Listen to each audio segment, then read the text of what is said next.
Македонската метропола го менува ликот. Никнуваат нови изданија за колективно домување.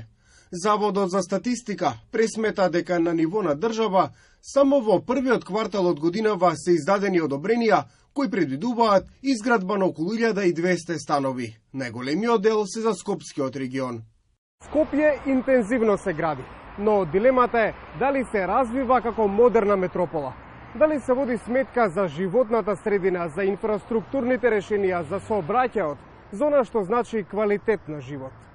Урбанистите предупредуваат дека отсуствува сериозна стратегија за развој на градот. Честопати приватниот интерес има приоритет над јавното добро, па така го снемува зеленилото, се зголемуваат сообраќајниот хаос и аерозагадувањето, се загушува просторот. Сите сакаат да градат, нели, собственици, инвеститори, и градот мисле дека така треба, или дека треба комунали повеќе да се земаат, ама тогаш забораваме дека тоа навлекува огромен број на луѓе и тие луѓе со себе носат огромен број на возила. Тие го узурпираат просторот за зеленила, ги прават непроодни улиците. Екипата на македонската телевизија беше на терен со противпожарната единица. Секојдневието на службите, кои треба итно да реагираат на повик на граѓаните, покажува дека проблемот е многу конкретен и многу сериозен.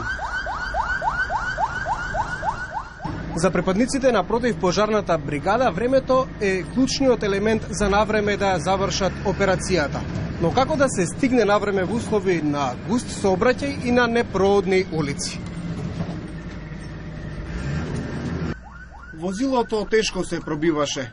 Иако пожарникарите велат дека во изминативе години е подобрена сообраќајната култура. Колку е просечно време на стигнување до одредена локација?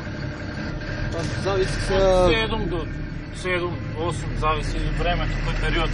Кој период е каде е местото? Може и 10. Но интензивната и честопати непланска градба со несоодветни пристапи до објектите, како и неправилно паркираните автомобили, е оно што им создава големи проблеми на пожарникарите. Пристапот до тие објекти не е отежнат. Дури некојаш сме принудни со сила да отстрануваме жанденјери, па дури жанденјери ставиле да не им влегуваат во близина на зградите. Колите се паркираат и на паркинг, и попреку, и на улица, така без разлика ние што за кратко време возиме и не пропуштаат по улиците. Кога ќе стигнеме до близина на пожарот, до зградата, не може да пристапиме брзо, значи времето го губиме. А секоја секунда, секој минут, дека еден ден да не чекат граѓаните на тие што им гори. Градежниците велат дека прстот не треба да се вперува кон нив, бидејќи тие работат врз основа на веќе донесен детално урбанистички план. Градежните компании не се тие кои што прават што сакаат.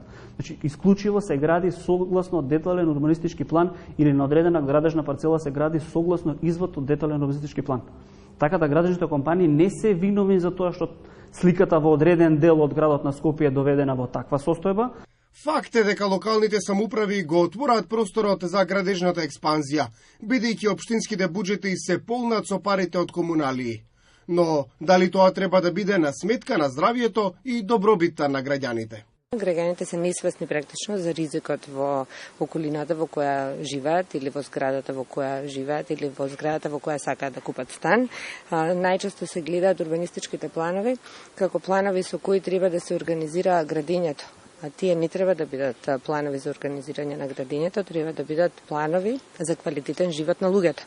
Она што е многу важно е институциите да застанат во одбрана на обичниот човек, односно вредноста на животот на човекот да биде пред било што друго.